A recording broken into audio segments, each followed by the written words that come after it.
Hi everyone.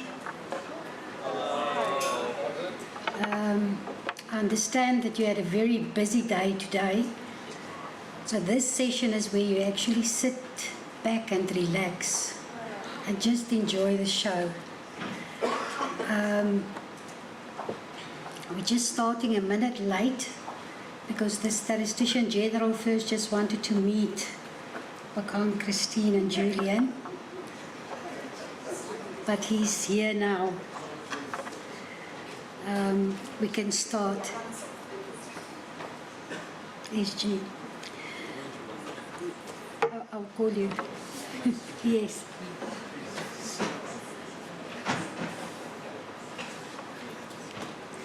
On behalf of Stats SA, it is my great pleasure to extend a warm welcome to all of you, not only to Stats SA but also to South Africa, our beautiful country. We are really honored to host you, this distinguished group of MBA students, and we really hope that you find the session very fruitful and informative. Let me introduce myself. I'm Celia de Klerk. I'm Head of Strategic Planning, Operations and Organizational Development in Stats SA, and I report to the Statistician-General. I will be your program facilitator of the day, so I'm not going to say too much. Our program is displayed on the screen. It's short, but hopefully very powerful, both in terms of presentation and engagements. So we're going to start our program with the SG just opening our session, then inviting Bakang, who I'm sure you all are very well versed with, Bakang Mabisi, who will introduce the purpose of the program, but also the delegates. And then the SG is going to do an introduction to Stats SA, to yourselves, both from who we are as an organisation on the one hand, but also we will share here and there a bit of statistics and what we do. Most importantly then is we're going to open for questions and conversation, and so we hope that through your diverse perspectives and experience that we can have very meaningful engagements and discussions. The SG will introduce his deputies that are also joining the session today. So for me, I'm just here to introduce everyone. So let me take this opportunity to invite our Statistician-General, who's the head of Stats SA, but he's also the Statistician-General for the country, just not only for the organisation, but for the whole country. Mr. Senga Maluleke, if you can come first, SG, just to open the session and introduce our team. Thank you.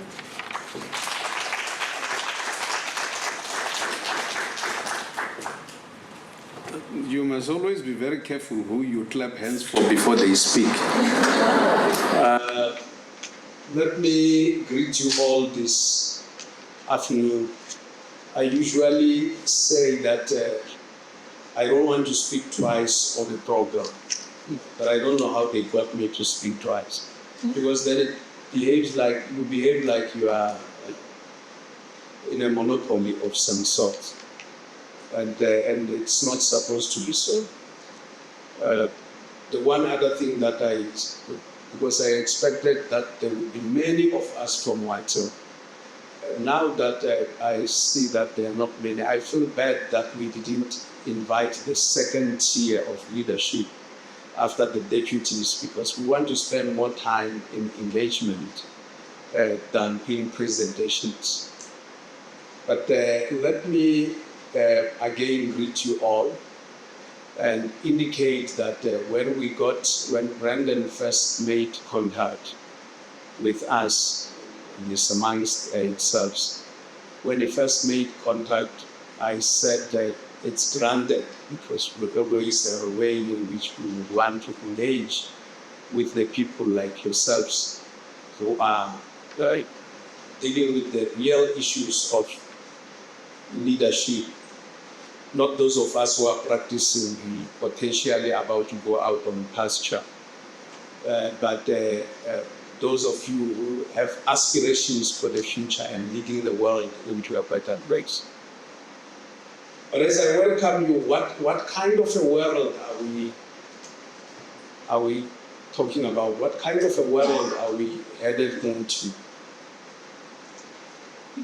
So when you look at the size of the world economy,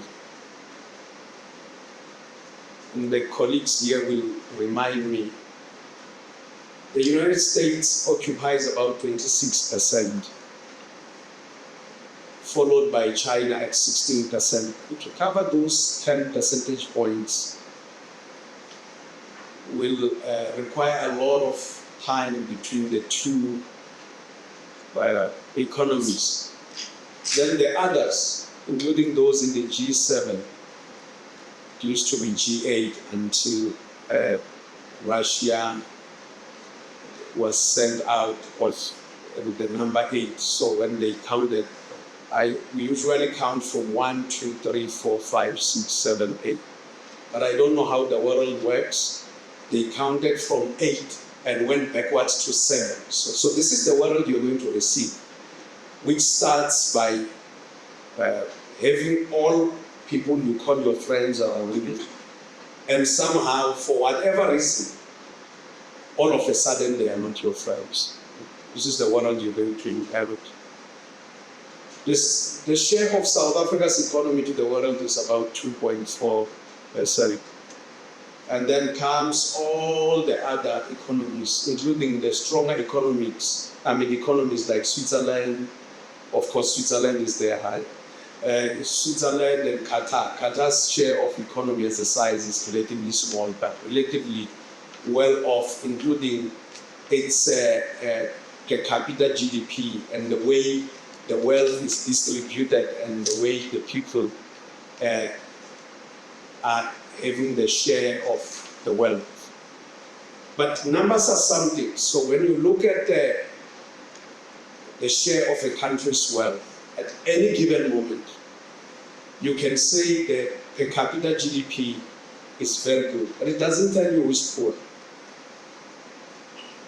So look at the per capita GDP of another country on the African continent, Gabon, because they have oil. It looks very high, but how many people are poor? So those are kinds of things that you have to look at. And this is the kind of work that we sometimes do, but only focusing in South Africa. Having said so, let me introduce the team of our colleagues, starting with Joe Didier. Joe Didier is the deputy, is one of the deputies. I usually don't want to say deputy to myself. It's like I own these deputies and they don't like it. He's a deputy here at Statistician-General, responsible for economic statistics. And then I don't see Solimulai. No, don't worry, wait to me. Solimulai, deputy for population and social statistics. Ashwell Jineka, deputy for statistical for provinces. It's not here. It's out traveling out of the country. Then the deputy for methods or methodology is Arisei Mahata. She's seated right here in front. And Yan Liswa Mpecheni Murudi is the deputy for the National Statistics System. You heard that I'm head of Statistician, but also the deputy, the Statistician-General of the country. So the deputy who's responsible for looking after that entire system of statistics beyond Statistician, how other numbers can be fit and how they go through quality is Yan. The man in the white shirt is the deputy responsible for our ICT. And somehow the ICT is becoming obsolete. So if we have problems, it will be because of him. And I'm saying this because there will be questions that are coming now. about the space that we find ourselves in the digital world. Then we have corporate services, the Deputy for Corporate Services, that is Bruce Woster. Next to him is Ndumishe. Ndumishe is our man who has the pass. You always, when you work, you can keep all your deputies in whatever sizes, but the man who keeps the pass, make sure that he trims his weight so that he can always trim the pass. Then we have the head of strategy, Syria Dutlek, who does coordinate this program with the head of the Statistician-General's office, Emisa J. I don't see Emisa here. That's right. Yeah, he's seated somewhere there. And then the head of international relations, Nwari Samaya. And then we don't have all our provinces, but the province we are in, where Pretoria and Joburg are, it's called Gauteng. It has a share of the biggest economy, biggest population. Robert Tenga is in charge of Gauteng. I just missed the memorandum between him and Joe. You can see they sit together. The birds of the same feathers only flock together. You can see their dress code for today is confirmed. On that note, I had a brief discussion with Julian, Bakam, and Christine. And when Julian walked in and he told me that he's a professor, I said, when I was young, I didn't know the difference between a prophet and a professor. Because when you are young, you are taken to all places where people pray. Before you even know there's a professor who will teach you. Whether it's where they pray, whether it's where, whatever practices, whether you look at it in terms of whatever religion you have, whether it's Christianity, Hinduism, Buddhism, whether it's Taoism, whether it's Zoroaster, or whether it's Confucian or it's Islamic religions, all of them have a place where even the animism one, they have a place where they pray. So there's always a prophet. So as a kid, you only know the prophet first. So there was this recitation we used to read, and it was written by a professor. But I used to say it's written by a prophet because I didn't know a professor then. I was too small. But later in life, I learned that a prophet tells you about the future, and a professor prepares you for the future. So both of them have something in common. So let me thank again Julian, Bakari, and Christine, your students that you've brought along in advance. There's a story that I don't stop talking, so they better stop. Thank you.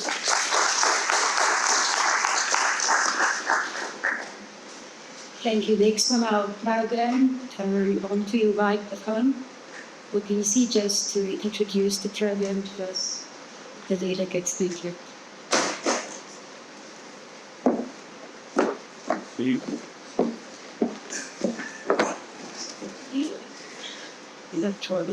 Okay. So very good afternoon, Mr. Manuleke, and the entire senior team. As introduced, all protocol is observed. A wise man once said, Rome was not built in a day, but rather each brick made such a powerful empire. And today we thought, what better way than to know the intricacies of this powerful, big empire called South Africa than to go through Statistics SA. We were of the firm belief that a meeting with Statistics South Africa would be offering students a deeper understanding of data-driven decisions make shape and make South Africa's economic policies as well as development strategies. Today with me, I have a host of delegates, students from all over the world, and normally I would say they should introduce themselves, but in this setting, I will just call upon a name. It might take a bit longer, but just raise your hand so that they can identify you with your name. So with me today, I have Christy Baba, I have Achaya Bhatt, I have Carl Brown, I have Tome Buluku, I have Miss Chala. I have Megan Chang. I have Erica Chu. I have Arati Kohli. I have Chris Corbett. I have Don Dow. I have Hasid Duan. I have Caroline Gold. I have John here. I have Alex Hedge. I have Reginald Holly. I have Divya Juneja. I have Jacqueline Kende. Sorry. I have Ariana Mastro. I have Amaya. I have Miss Stuti. I have Amana. I have Isabel. I have Joseph. I have Cam. I have Simi. I have Swish. I have Jeru. I have Dan, Vidya, Baini, Aiden, Brandon, June, Michelle, and last but not least, I have with me the two delegates, Professor Julian Yonker. I also have Christine Sweeney, who is part of the faculty. Today we remain here wide-eyed and very eager to engage. I'm very happy that it was said that we will spend quite a bit of time in engagement, so please don't be afraid to ask questions and please do engage. This was all done for you. And once again, thank you so much to Statistics SA for putting together such a beautiful and very informative program.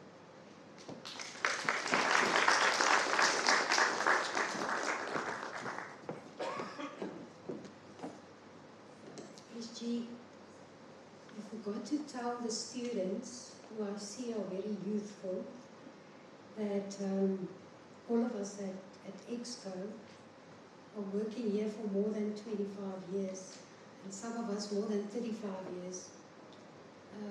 That's maybe some of you have not yet been born, and we've been working here, so please engage us to get a bit of insights from our experience.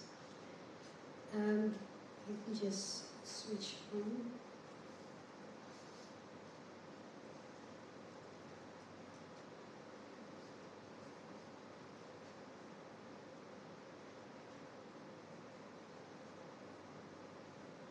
At this point, I'm again going to invite the SG, who will do an introduction for us on Stats SA. I have emailed the presentation both to Christine and Fukang, and I will share the presentation with yourselves after today. SG, now please invite you again to the stage. Thank you.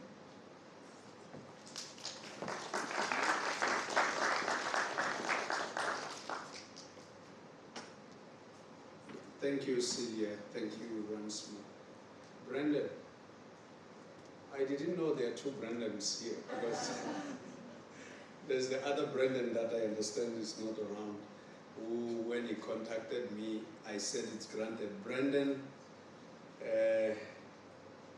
his dad and I worked together at the beginning, at the dawn of democracy. The other Brandon was not here. And then we were deployed, sometimes to be politically correct, we use the word deployed.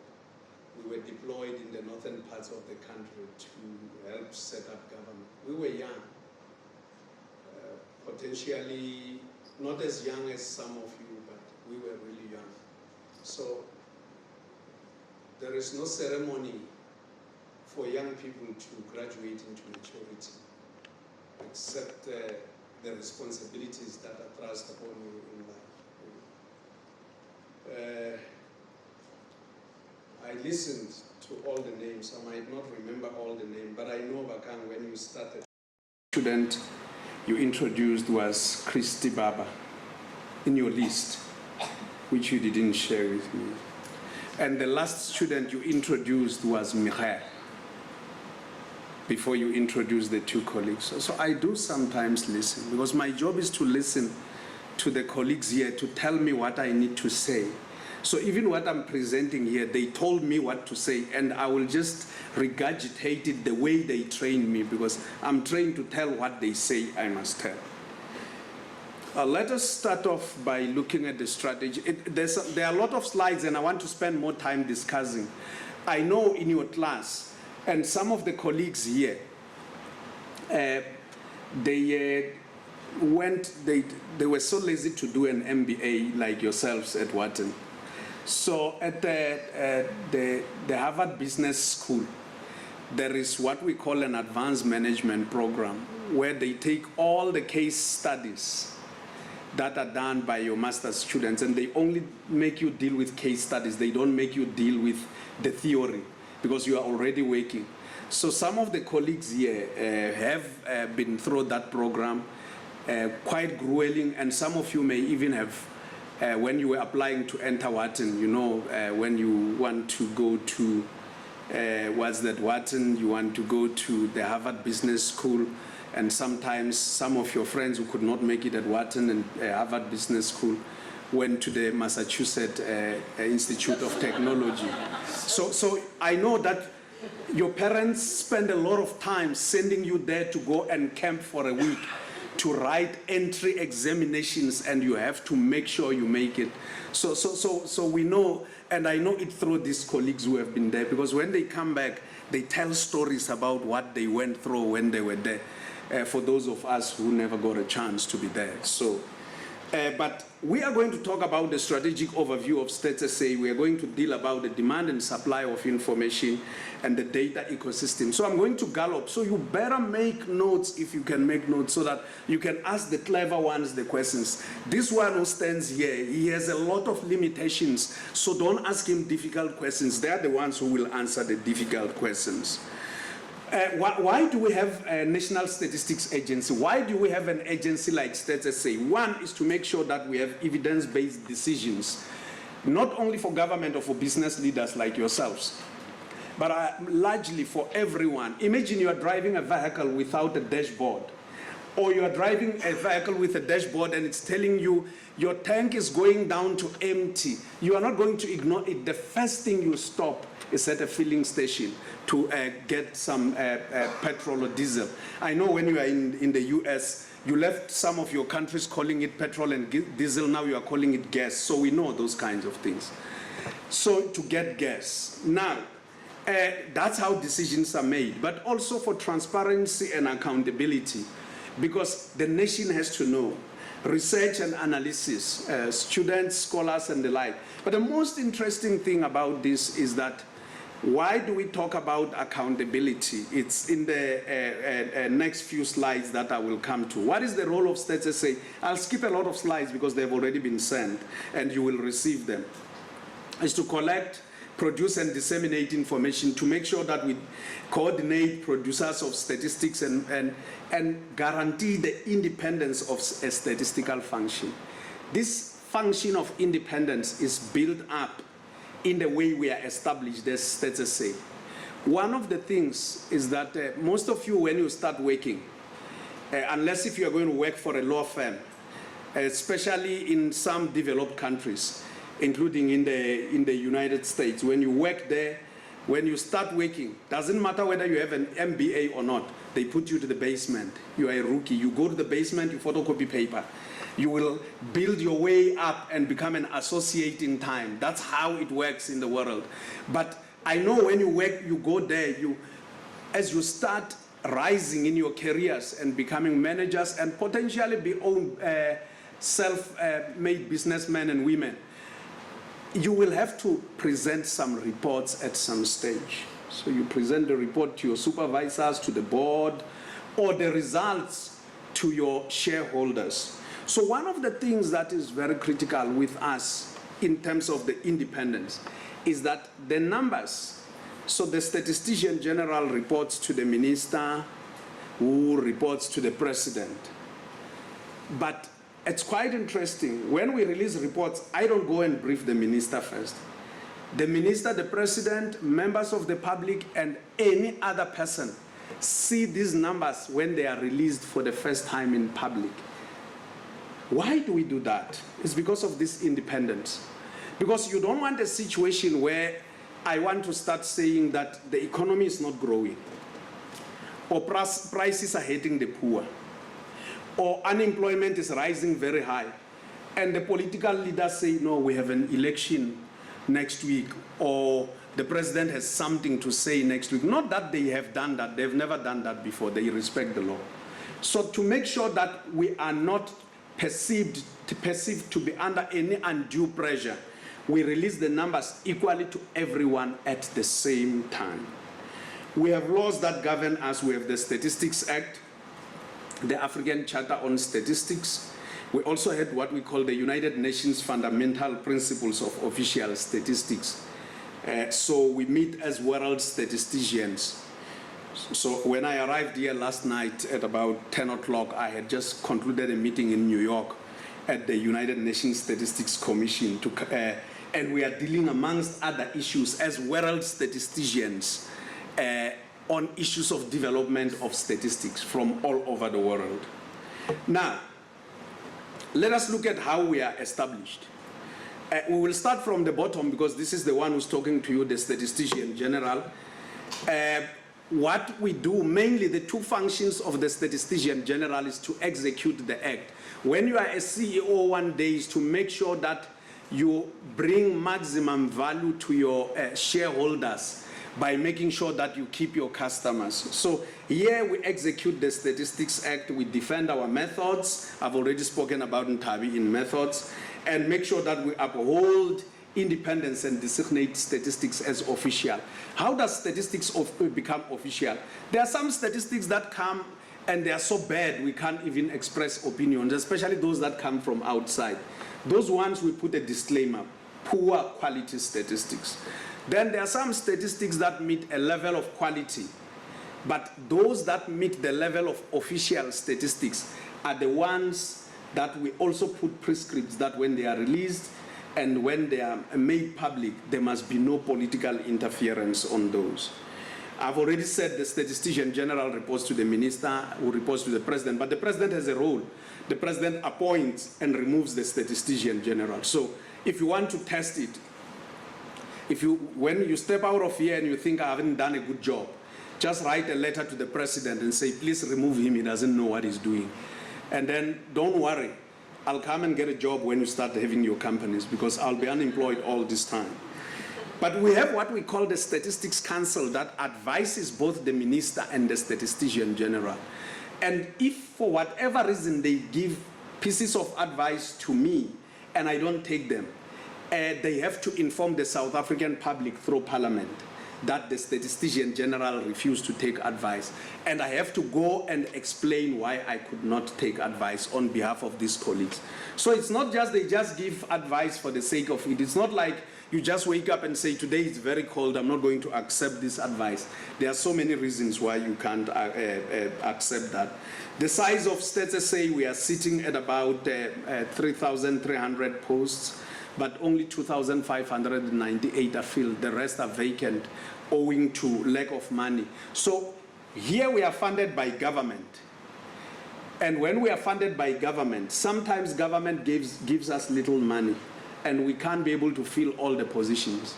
In your case, when you start your own businesses, you will remember every money you make is every money you must go and make value out of it. So for future investments, you know, you have to look at the money that you have in your reserves.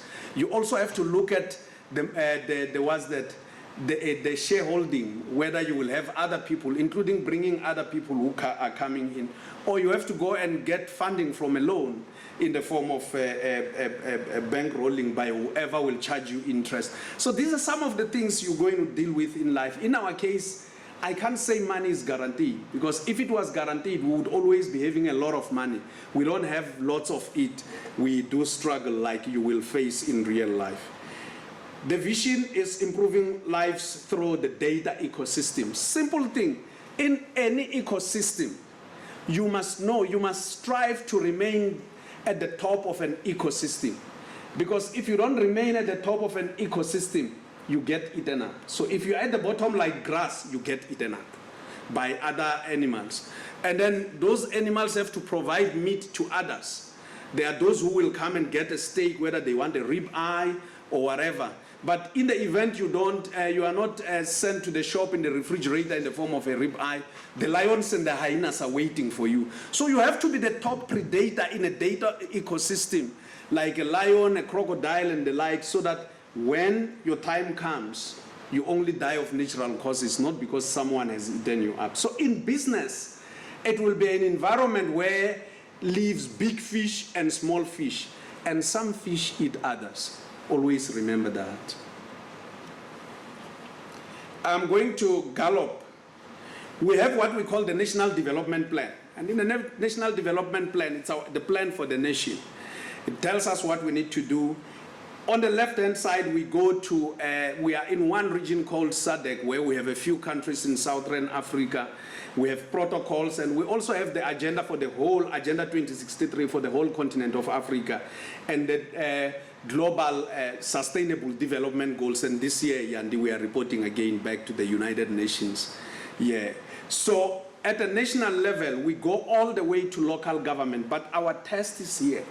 An indicator that we have that should be used globally. And if for whatever reason it has been disaggregated sufficiently enough, must go to local government. It must be the same indicator.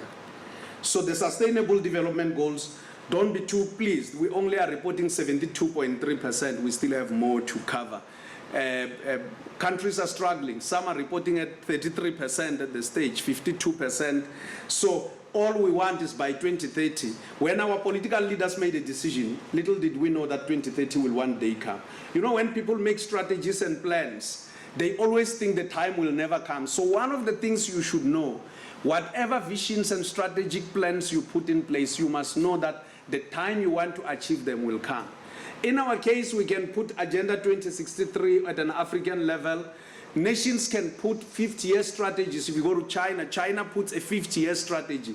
In business, you don't have that option. You will be given an opportunity to put a strategy for 1,000 days. That is 3 years. That's why if you check most CEOs, how they come and go, unless if you are running your own enterprise. But even when you run your own enterprise, if you increase shareholding, those who have measured shareholding can actually increase theirs and come overnight and have what we call a hostile takeover. This is a real situation you're going to have to deal with. I'm not going to spend much more time on this. Safe to say that official statistics are more in the areas of output and outcomes than on input indicators and impact. And of course, we collect our data from field. We are office bound for business surveys.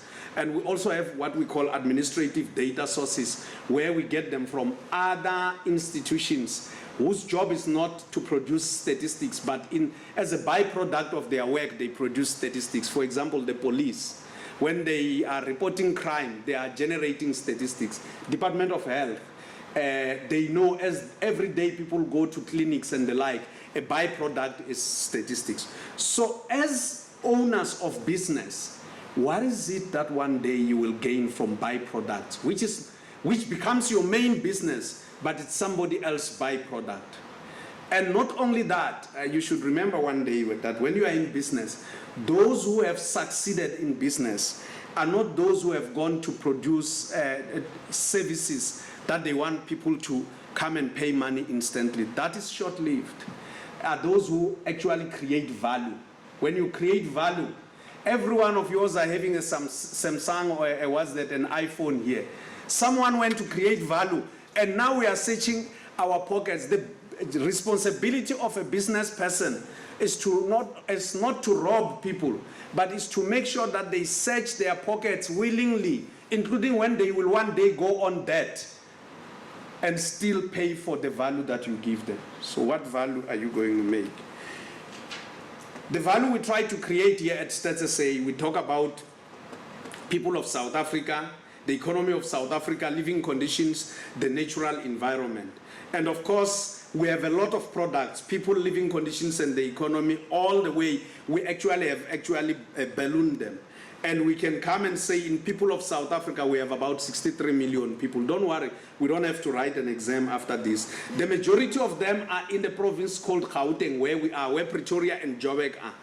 The others are in KwaZulu-Natal, one of the coastal provinces. There's one province that has the smallest population, 1.4 million people on the right-hand side. This province is actually, it has the largest land mass, but it's got the smallest people because it's dry and arid and the like. Where are the people? Who are they? When you are in the United States, you listen to the president saying, hey, I want, the president of the United States says, no, in the last census, when he was president first time, the current president, he said he wanted to know the number of illegal immigrants that are entering America. It's not our job to tell whether someone is legal or illegal as statisticians in official practice. Our job is to account for everyone who we find within the borders of the country. Why do we need to do so? It's because the people, whether legal or illegal, as we are talking now, they are busy using electricity. And when they switch on the light on the wall, it doesn't ask them if they are legal or not. When they go on a ramp on the freeway, and they go on an interstate, you call them interstate in the United States. When they go on an interstate, it doesn't ask them, are you legal or illegal before you join? They use services every day. Those who enforce the law are the ones who must go and get them. It's not our job to get them. So in South Africa, we have about 81.7%, which is black African. The colored population group sitting at 8.5%, the white population group sitting at 7.2%, the Indian Asian population sitting at about 2.6%. And of course, females are the majority, sitting at 51%. Having said so, I want us to talk about the economy. Particularly in economic statistics, we have about 230 monthlies. And in those, I'm going to skip a lot of slides because you have them. Our economy, in terms of your nominal, your real GDP, as of the last quarter of 2024 was sitting at 1.170 trillion rands. And of course, it grew at 0.6%. And over time, this is how it has been growing. But look largely on the right. The dent you see, which is red in color, it's during COVID. And then we recovered. But if you look, after recovery, because we were coming from a low base after COVID, we shot very high. But otherwise, the economy is not growing much. I'm going to skip a lot of slides because I want to talk about our prices, our CPI. Prices, as in consumer price index, is actually was relatively higher during COVID, but it has actually come down. And most of our people are spending their money on housing, on food and non-alcoholic beverages, on transport, insurance, all the way to health. So we measure everything that people are spending their money on. And we can already tell you that the province that you are in has the largest proportion of expenditure. That is where Pretoria and Gauteng find themselves. So we're going to talk about labor markets, because this you will have to deal with at some stage when you finish your studies. When you go and choose where you will invest in different countries. As business people, one of the things, you are not driven by going there to resolve unemployment. Your biggest thing is to go and provide value that will make sure that you create financial resources for your shareholders. As a byproduct, if you resolve unemployment, it's something else. So that's one thing that you should know. So in South Africa, we have about 46 million people of working age. And in the labor force, those that are employed or unemployed, we have about 25 million. And the blue color tells us we have 17.1 million people employed. We have 8 million that are unemployed, actively looking for employment. So when we say our unemployment rate is 31.9%, it's because of those 8 million. It's because, before we talk about your discouraged work seekers, when we come to those, your discouraged work seekers, the 8 million actively looking for employment plus another 3.5 million discouraged work seekers, all the way to another 800,000 who didn't look for employment but said if employment came, we would have taken it.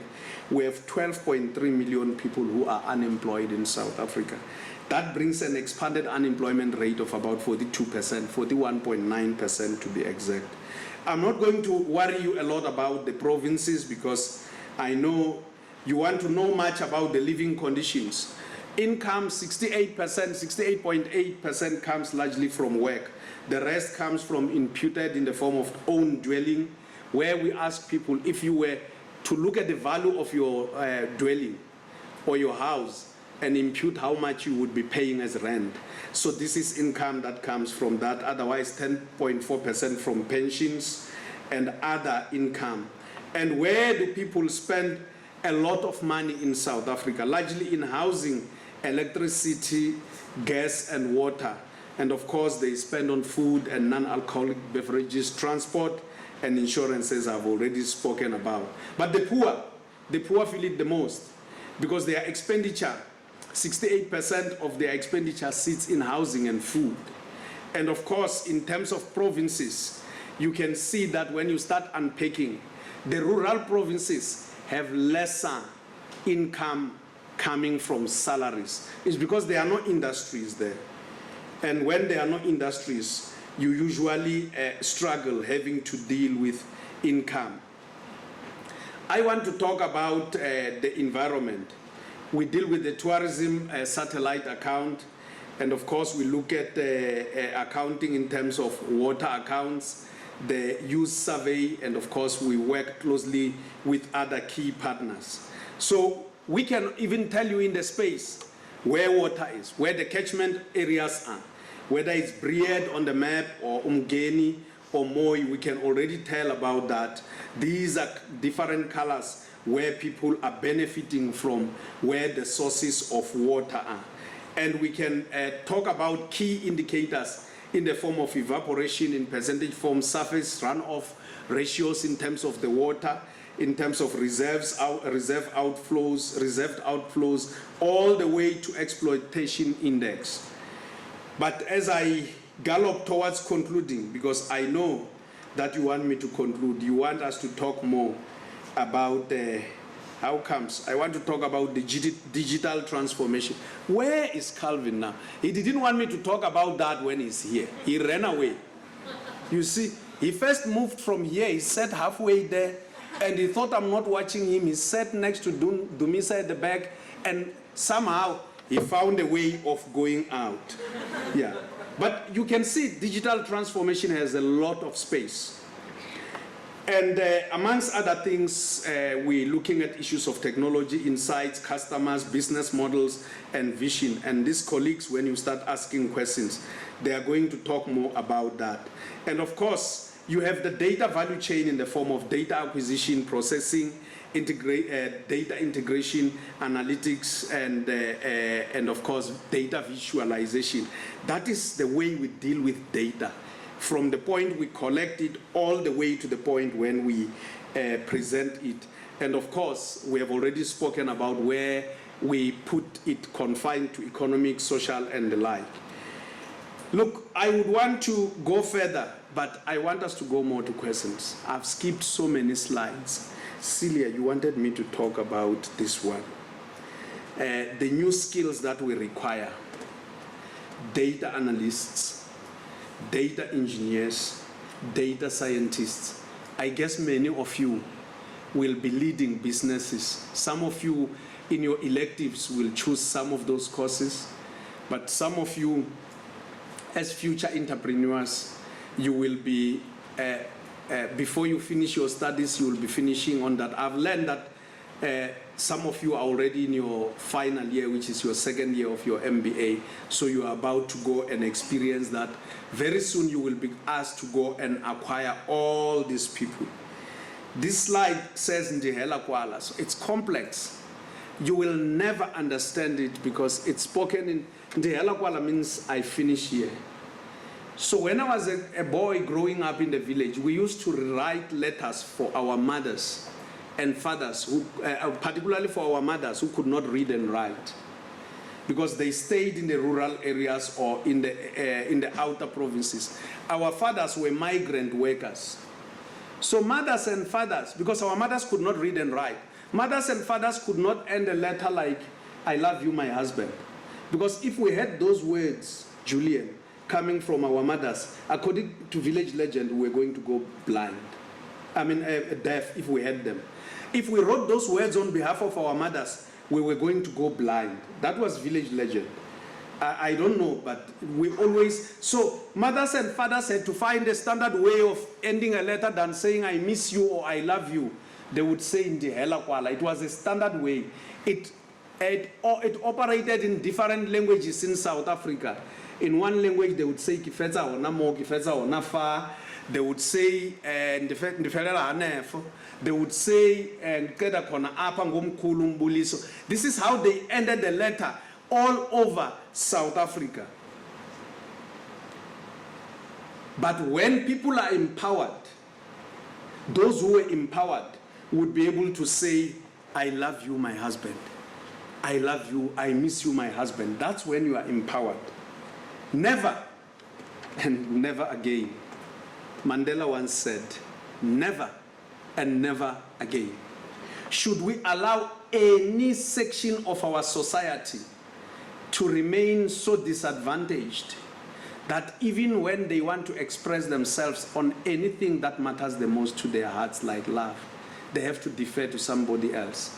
And for you as students of business who want to be big and powerful entrepreneurs one day, what is it that you will do for society that will make sure that society remains empowered? Because a less empowered society will never make you great business people. Always remember that. But otherwise, for me, it looks like the next slide is blank. I thank you.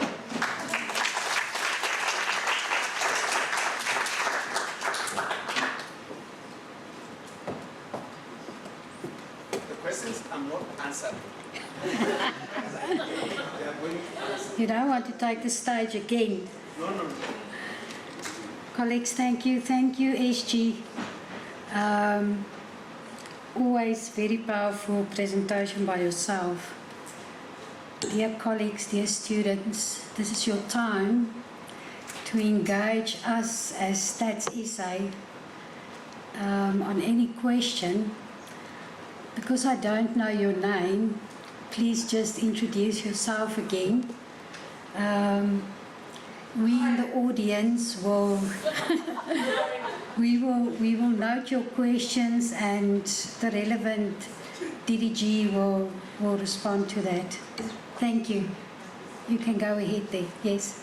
Hi, thank you so much. That was fascinating. I'm curious about, my name is Isabel, I'm a second year. I'm curious about the unemployment rate. It's higher, this is probably my ignorance, but it's higher than I am accustomed to seeing. And so my question is, how does the 31% unemployment rate or the 42% unemployment rate compare to the past and other countries in Africa?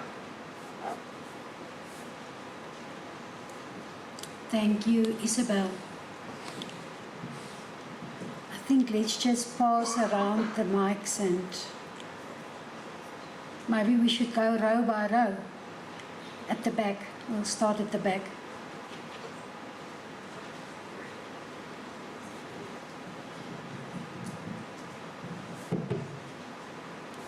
Hi, hello. My name is Tumar Buluku. My question was just on statistical methods. So, in my home country, Nigeria, there was a time where there was a controversial decision that was made on how to actually calculate unemployment rate. And what happened was that they changed from what was globally recognized to a way that was locally relevant, and that sort of brought the numbers down, and it became very controversial. So I wanted to ask a question on, is there any statistical method that's being used by Statistics SA that is departing away from what's globally recommended? And if so, why, and why was that decision made? Thank you. Anybody else in that? Okay, we'll go to the third row. Hi, my name is Megan. I'm a second year. Just to follow up on the unemployment rate question, I'm wondering what are we doing to improve that? Hi, my name is Srinata. I'm a first year student. My question is about we've visited Constitution Hill and there was a big emphasis on transparency in the country. So I'm wondering if there are special initiatives that are taken by your institute to sort of increase transparency, increase access to data with the larger population. So for now, I'm just going to take the first 5 hands. We're going to quickly respond and then we'll take the next batch. So you go ahead. Yes, yes. Hi, my name is Jayril. I would love to hear a bit more about the role that you're playing with South Africa's G20 presidency this year. It seems like a lot of the work that you do is incredibly important for the conversations that will be happening. And so if there is any role that you're currently playing, I'd love to hear more about that. Thank you, thank you. I think let's just stop at this point. I'm gonna give all of you an opportunity. I just want to take it chunk by chunk. In terms of responses, SG, can I call out the people or they will raise their hands how they're going to respond to DDGs? No.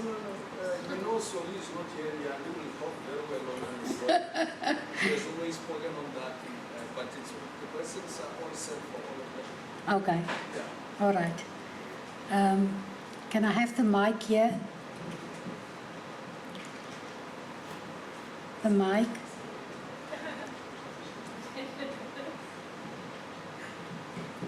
Can we give to Yandi first?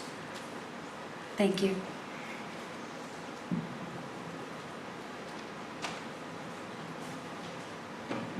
I was hoping that the SG would take this one, but on the unemployment rate, yes, Isabella, it's higher than most countries in the region.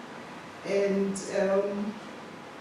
I don't want to say what the reasons are, but I'll talk to the question asked about whether we've deviated from what is recommended as a standard for measuring unemployment.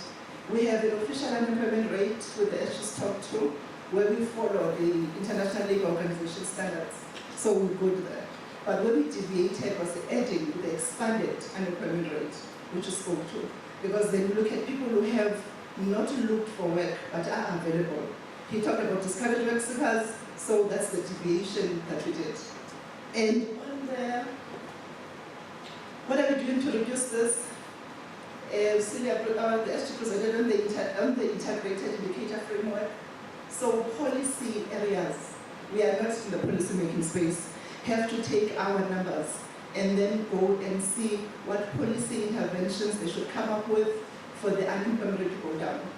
Ours is to give the numbers, but we don't say how the unemployment rate should be reduced. Then, I think I answered the question about Nigeria, that even though you do localization, you should still make sure that you are aligned to what is recommended internationally. And let's see what else. On the role that we're playing on the G20, what we're doing for now, in the integrated indicator framework that the SG presented, we have indicators on the G20. But on the other spaces to do the G20, the SG is better placed to say what we're doing there. What we've done for now is just to include the G20 indicators in the integrated indicator framework. I think that's it from me, Siri. Thank you, Yandi. Oh, there was data access. Calvin will talk to that. Calvin there at the back.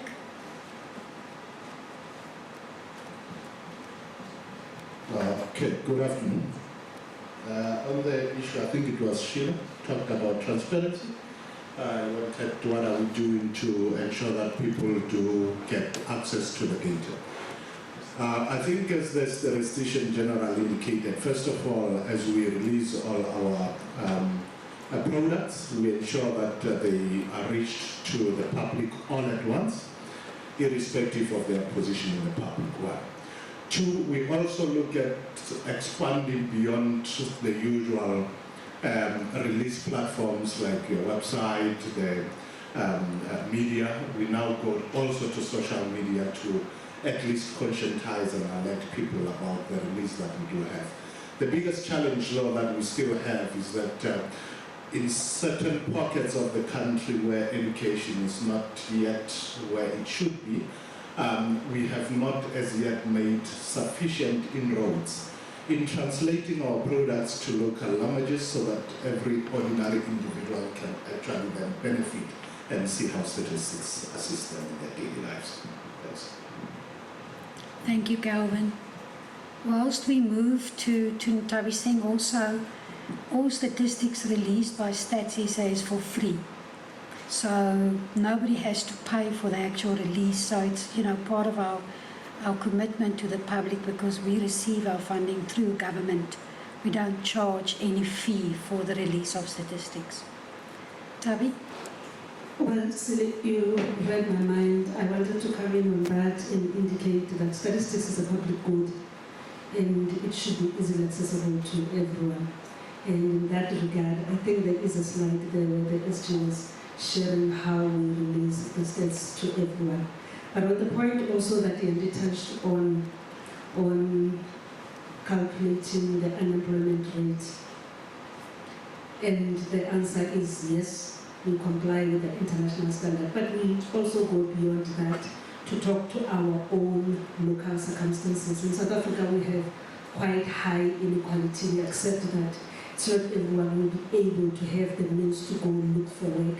In that regard, we will release the official unemployment rate, but we will also release what we call the expanded unemployment rate to take into account those people that are still unemployed but have not been able to look for work. Thank you. Thank you, Tabi. Is there anybody else from DDGs that wanted to respond? Good. Let's take the next round of questions. Thank you. And thank you all for having us and answering our questions.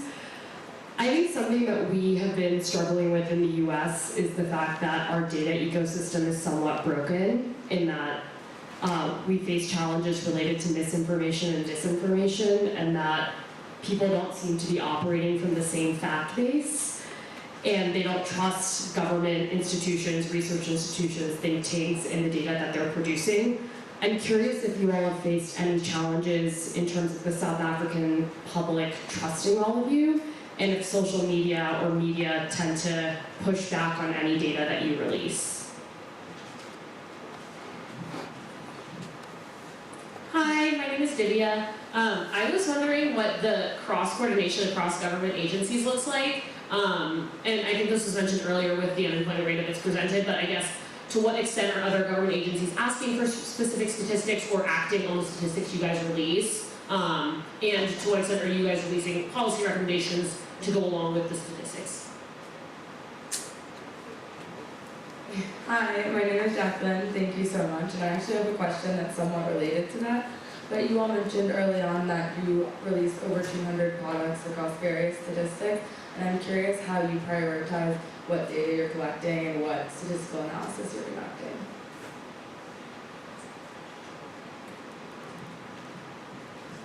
Hi, I'm Alia, also a second year. Thank you for taking the time to speak to us. I think the question that I have that relates to the last three is just, as your organization is entering a more digital world, how have you evolved the release of your data, and how do you plan to continue to do that, whether it's through AI or through any type of live stream, because I feel like now people just want data immediately.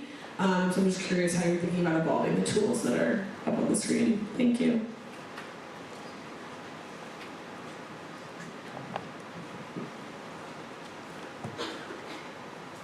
Thank you.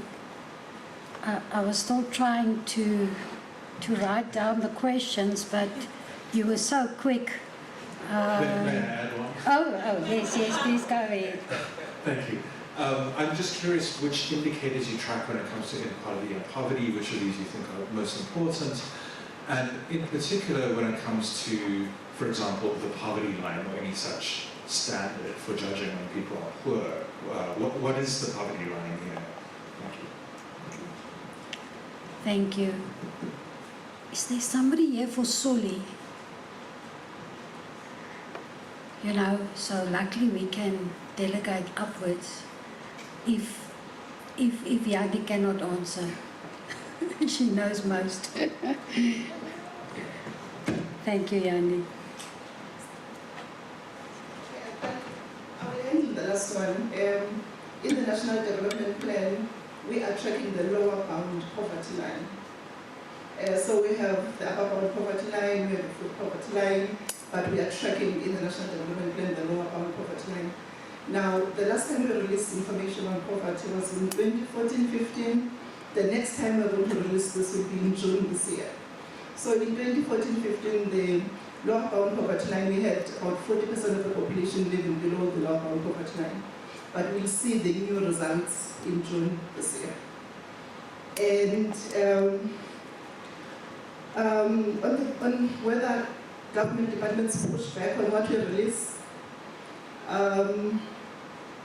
usually they ask for more information, more than pushback, but we do have people who push back, and depending on the product that we have released, I'm sure the SG and delegate upwards on that. The SG can talk to that, or Joe can talk to that on economic stats, but we do get people who push back. And our response to this is that we have standards that we follow, and we have quality assessments that we do to make sure that our numbers are credible. So I will hand over to Ted. Sorry, Yandi, can you possibly answer the question on prioritization? How do we prioritize our indicators that we measure? Prioritize indicators through the AAF. Yeah. Okay, so how we prioritize what is to be collected, we have the National Development Plan, we have the indicators from that, and then we do the alignment of the National Development Plan indicators to what we have in the Sustainable Development Goals, to what we have in Agenda 2063, and then all the other local frameworks. So we prioritize that by looking at what is needed in the NDP 2030, as you see in that graph.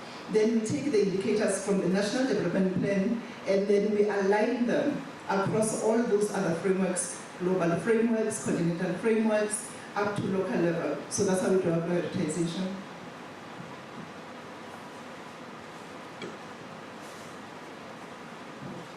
Thank you, Yandi. So if I may just please, on the issue of how the government departments are using what we producing, whether they do and whether there is a pushback.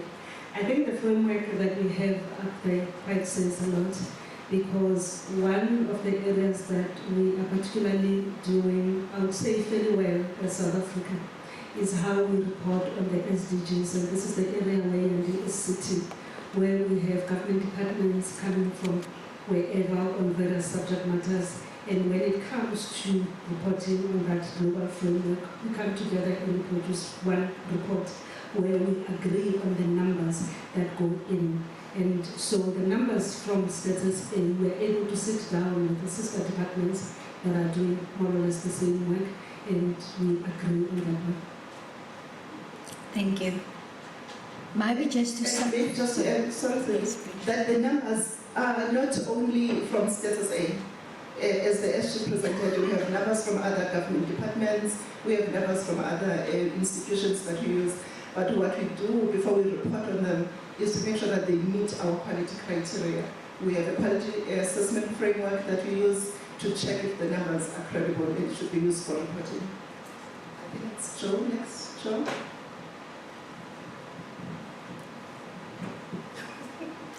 Whilst we wait for Joe, let's take Calvin there at the back. Okay, maybe just to add on the issue of misinformation or disinformation. It's quite a very challenging aspect, especially with social media nowadays. Information does fly quite quickly. But from a protocol point of view, also understanding the various settlement types in communities, what we normally do, we work with local leadership in those settlements, be it the police, be it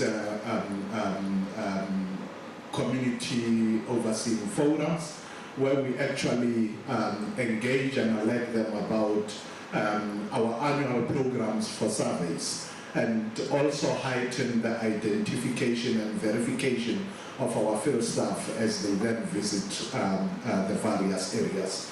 So that's one other element that we try to ensure that there is positive response from the public. But as we know that things are never stagnant, there are times where people are really dissatisfied generally with government, and anything that is associated with government therefore get to be resisted. As much as the Statistics Act does compel people to actually answer the questions when we interact with them, we also understand the need of building good relations. For people to provide accurate and honest information, they don't need to fear. So therefore we try and create partnership instead of actually then enforcing the Statistics Act as is. I think we can also acknowledge that as much as digitalizing or digitalization is the key issue, it also needs to be taken with the right capacity and pace that suit each and every institution. Indeed, we advance in various areas. I think the first biggest we did was the digitalization of the Census 2022, where we really from the start to the end, we digitalized end-to-end processes. As much as from a system point of view, there are commendable advances that we have made, but we have also known that the responses at that time were not very, very good. People were quite despondent. But we continue to showcase our responsibility, especially from protection of personal information point of view, that going digitally, we continue to ensure and uphold all the information confidentially as expected. But it is only a matter of time that we start seeing people really warming up and seeing the benefit of such. But of course, when you go deeper in rural areas where issues of connectivities as well could be a challenge, so then you take a little more time to try and turn the situation around. Thank you. Thank you, Calvin. So maybe just to add to the digital transformation, Calvin has spoken about automation of our business processes, and so our evolution was moving from paper to digital data collection. So previously we would use questionnaires, send out questionnaires, people will complete it, we will capture it or later on scan it. Now we go with a tablet to the household and there's direct digital capturing. Also from a geography perspective, the direction towards the house is also digitalized. But what we've seen globally, so on AI we have moved very little at this point, but we are looking globally how other national statistics agencies are actually making use of artificial intelligence in the business operations. When we met with Statistics Canada, they said to us, we are moving cautiously with the use of artificial intelligence. And of course there's different aspects, either your front office, your back office or your operations, that you can make use of artificial intelligence. So at this point Statista has not yet applied the artificial intelligence in any of our operations as such. We are still just in a researching phase. What we should not underestimate is the cost around the use of artificial intelligence as such. But so we are embarking on a conversation internally to see how we can use that. Joe? Thank you. Let me stand, I guess. Thanks for the questions. On the pushback, not so much from other government departments, but definitely from industry lobby groups that might feel that they have closer to real life knowledge than what we have with the surveys. And it sometimes gets a bit tricky because when we design our surveys, we, for example, use turnover as a measure of size indicator and then we do the sampling. But when you get to some of the other variables that might be a part of the financials, they will not necessarily reflect on a very granular level what a specific industry grouping have experienced on the ground, purely because you haven't designed the survey to report with the necessary accuracy on that level. A bit more recent, our GDP figures have been questioned twice in the last 4 quarters, mostly about the quality and the contribution of the agriculture industry. So in this case, we don't survey the agriculture industry ourselves. We rely on the policy department to give us the data. And there's a very strong lobby group that then questioned the numbers we pushed out, even though we, in a way, regurgitated what we received from the policy department. So it puts us in a bit of a tricky situation because we published it, so we take ownership for the number. And the fight then becomes between us and the data provider on what the quality of the data is before we repeat it. But that maybe leads into the discussion on the use of AI and let's just call it administrative data. It is not a solution for every problem as much as what people tend to think it is. And let me give you a few examples. We have a monthly publication that deals with the liquidation and insolvencies of companies. And obviously I'm not going to survey somebody and ask if you're insolvent because the guy no longer is there, right? So I need to use administrative data to find out that the company closed down. So some of these statistics you would get from Master of the Court. There's legal documents that say, okay, the company is now closed down. So we had a monthly series where we collect that administrative data, process it a little bit, some descriptive statistics and publish it, until the Department of Justice got hacked. And then for more than a year, we didn't have access to the admin data. So if you build a lot of your variables or your series that rely too much on administrative data, you run a huge risk of that data no longer being available to yourself, and you very likely do not have quality control about the quality of that data that you are now just repeating, as was the case with our agriculture. So I think the more responsible way to do it is to see which administrative data you can take, use new techniques, AI, LLMs, these types of things to help you with the processing of it, but that must become complementary to your survey that you have. So maybe you can get a more efficient sample design because you can supplement it with some administrative sources rather than just going full out for admin. Maybe a last example around that is on the consumer price index. Many people tend to say you're wasting a lot of money by sending field workers into the shops to capture the price of different food items because I can just get the data from the large retailers because they've got what they call scanner data, which will say it's a tin of fish, 410 grams, this brand, this is the exact price, so why do you want to go and collect it? But the trick is that data sets are typically quite messy. All the different retailers, nobody calls a tin of sweet corn the same code everywhere. So you're spending so much time on cleaning up all these codes before you can actually use it. And it's fine if it's a once-off exercise. But now the retailer decides every month I'm going to change some of my codes that I'm using. So you spend too much time on fixing the data. It's actually more expensive than just picking it up. But we do have some success stories. We use a large language model for calculating import and export price deflators. So what would typically happen is we have hundreds of thousands of import and export unit records that come in. But for import statistics or exports, I must make sure I compare a like with like product. But somebody might take a vehicle, they call it a BMW space X space 5, space 3.0D, or everything is continuous. So in old programming language, that would have not been a match. So we can now start using some LLM type things to say, no, this is actually the same product. The person just spelled it differently, it was a spelling mistake or something like that. So that allows us to go through huge quantities of data that we couldn't do before by using some of these.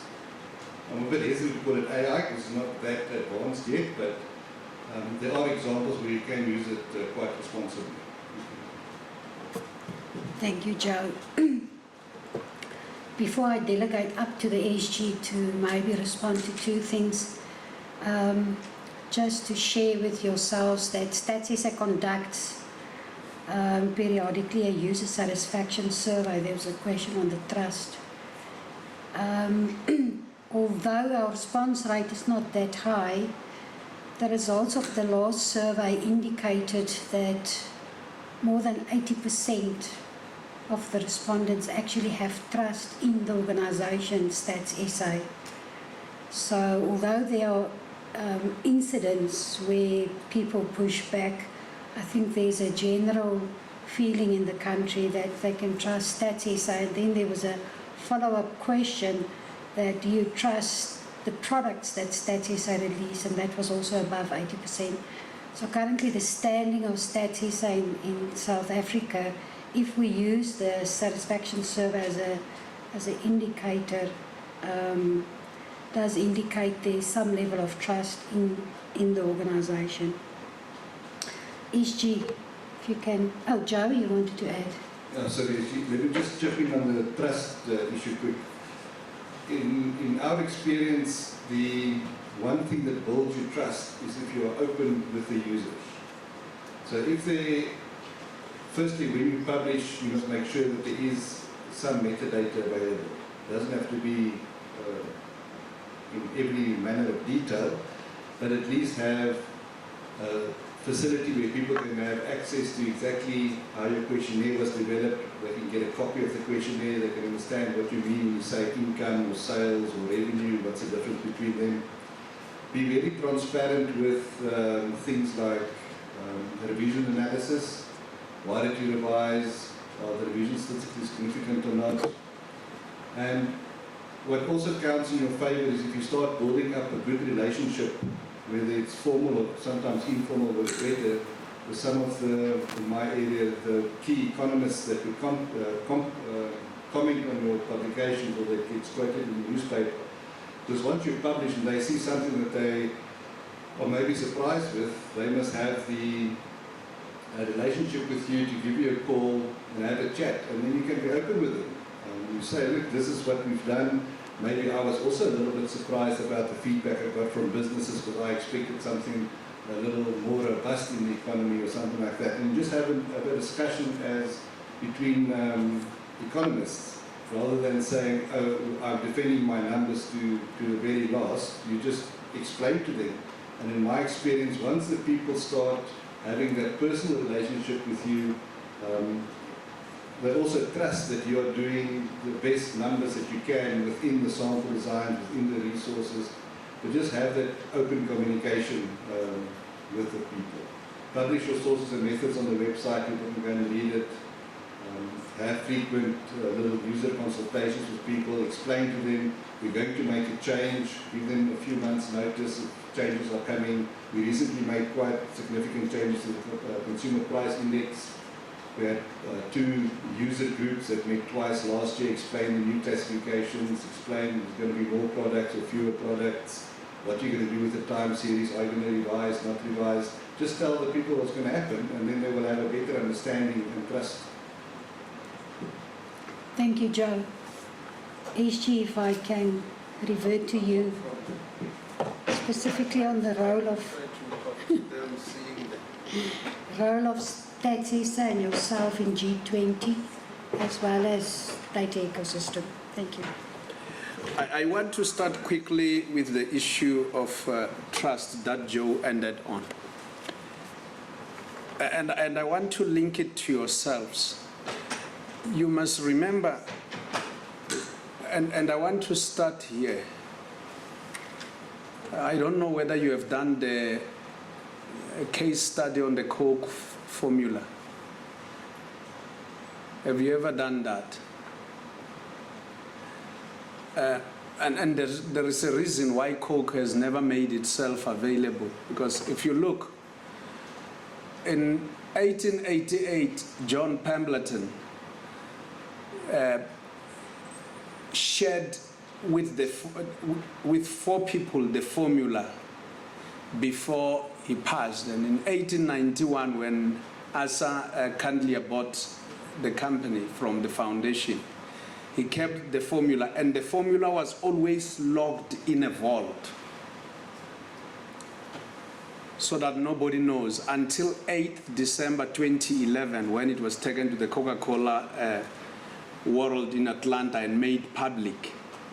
But only 2 employees of Coca-Cola will always know.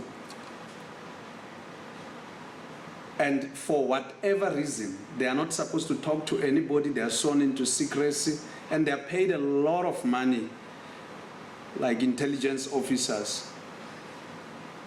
but also they can never travel together no matter what the business initiative they must engage on behalf of Coca-Cola. So one of the things you will deal with is that when you are entrepreneurs, in the space of competition, how do you create trust, knowing that the product that you are selling, when other competitors know, they will actually unseat you. Obviously, in medicine, the Federal Drug Association, and in our case, we have all over the world, we have different agencies that deal with issues.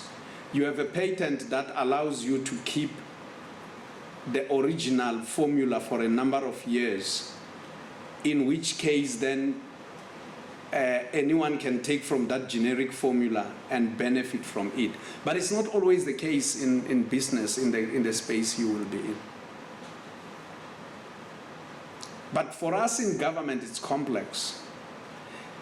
Because the more you are not transparent, that's why Joe had to talk about the metadata, the more people don't trust you. And there was a question that came earlier, and I want to refer, because I'm trying to recall what the question, it had to talk about the United States data ecosystem that is broken, and the disinformation and misinformation, and Calvin has already spoken about it.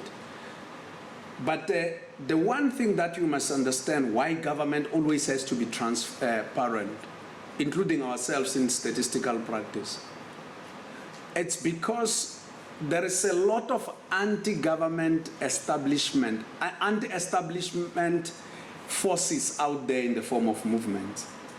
You will be waking very soon. So one day you will be running a powerful conglomerate with plants in Argentina, Mexico, India.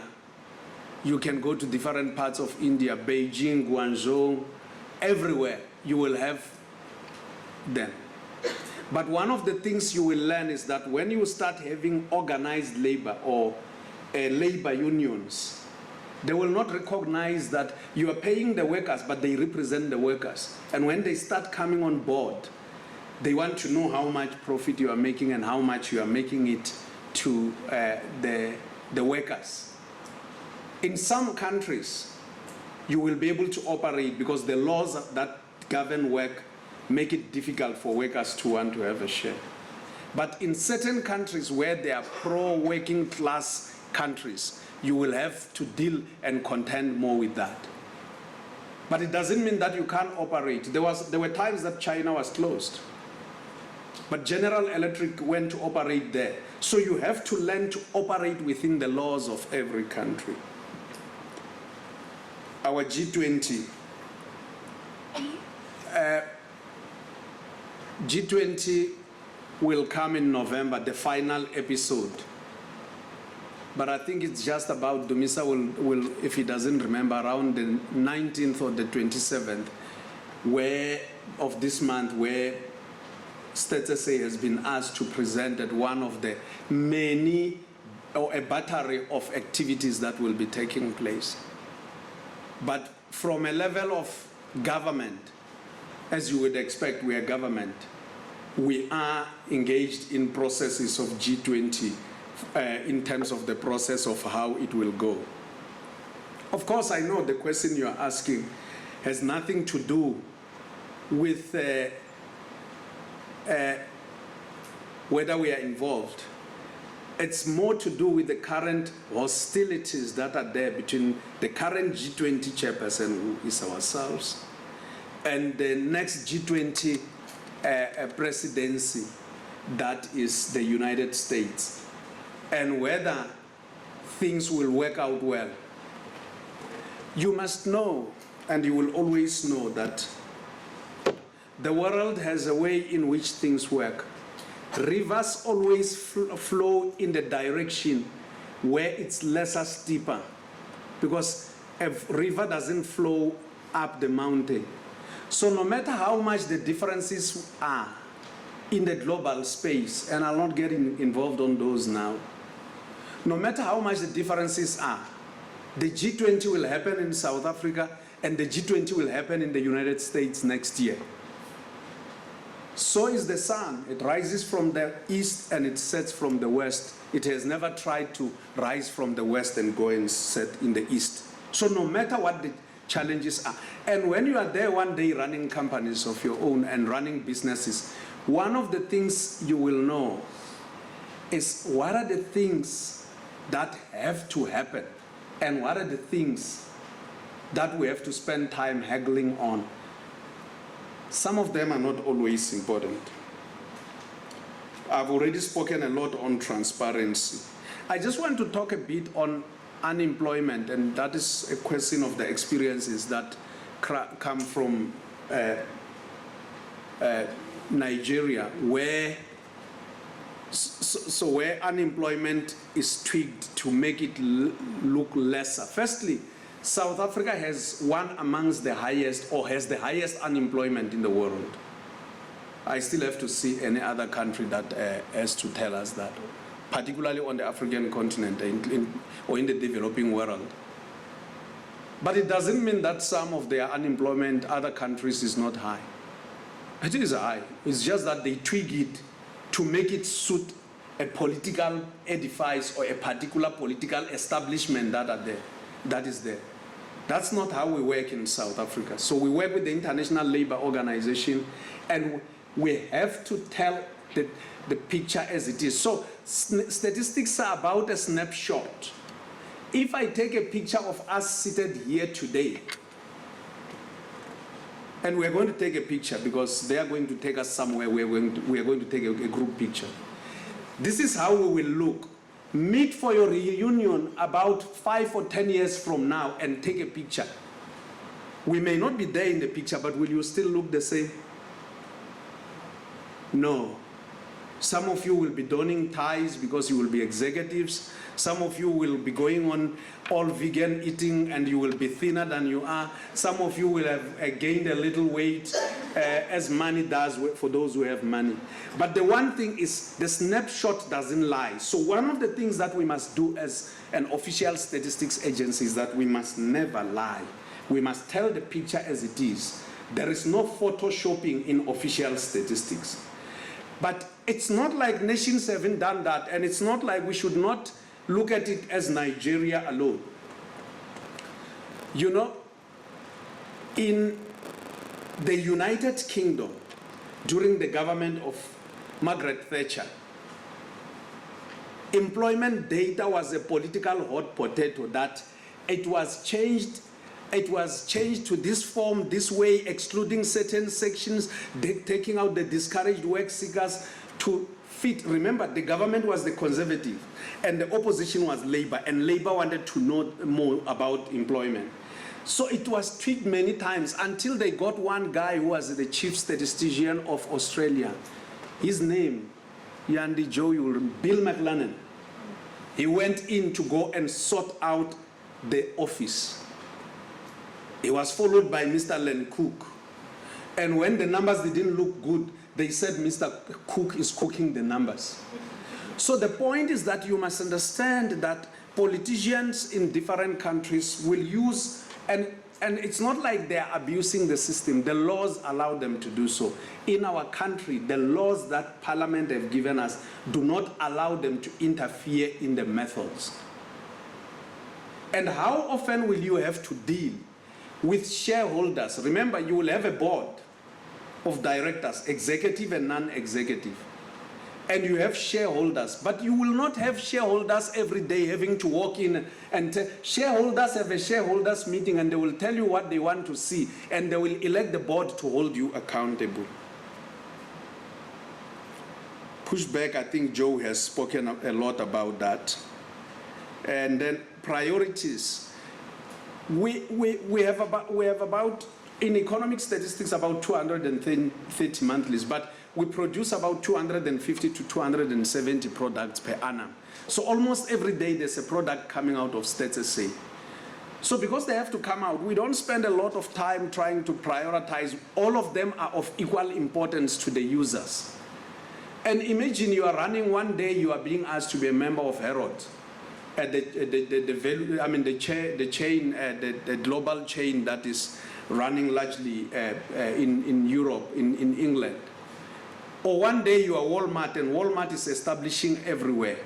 Which of your product that you put on the shop floor would have priority? All of them are based on the users. So the user will always dictate to you what is it that they want, and you make it available to them. So how you prioritize is the frequency, how often you have that product based on the budget, because you always, the budget you have, because you always cut your cloth, I mean your dress according to the size of the cloth you have. So if you have a small cloth, you will make a small dress for your daughter. If you have a big cloth, you will make a big dress for yourself, or a suit for yourself. If you even have a big cloth that works from that world, you will even make for your neighbors. And in this regard, the cloth will be the revenue that you will always have in your businesses. I can't stop talking. I just can't. So, but yeah.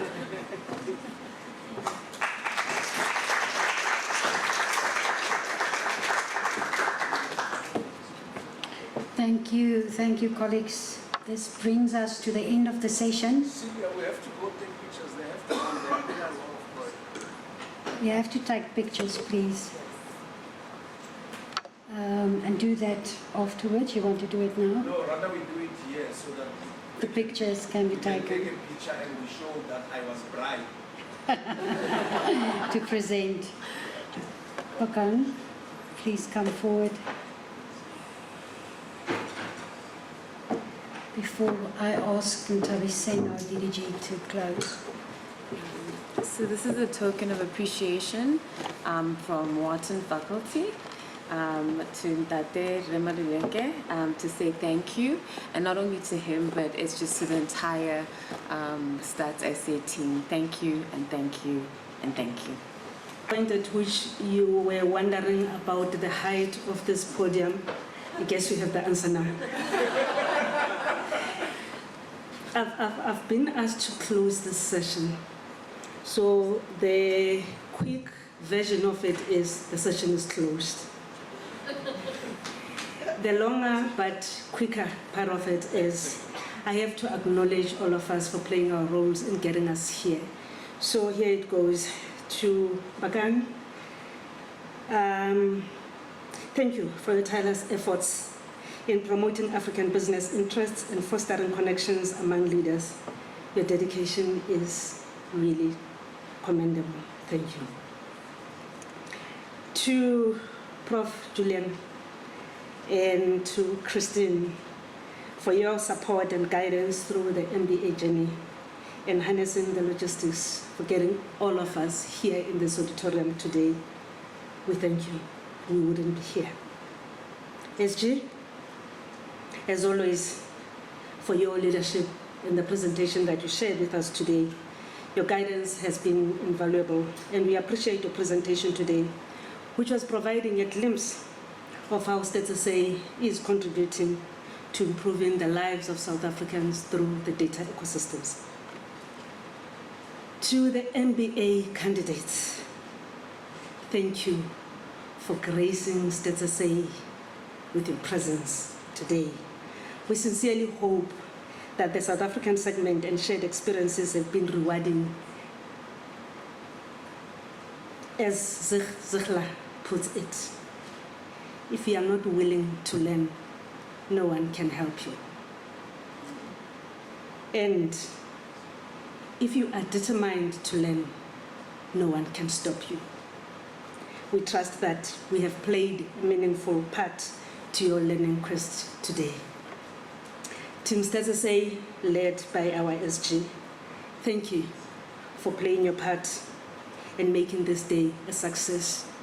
We have people that made sure that this auditorium was ready for us today. We have our colleagues from the media. We have our international relations that were sitting outside. We have our colleagues from provinces and everyone who has been here. I've heard this and I've heard it again today, that you don't praise a fish for swimming, but we know some fish swim faster than others. So Team Stats say, up for you.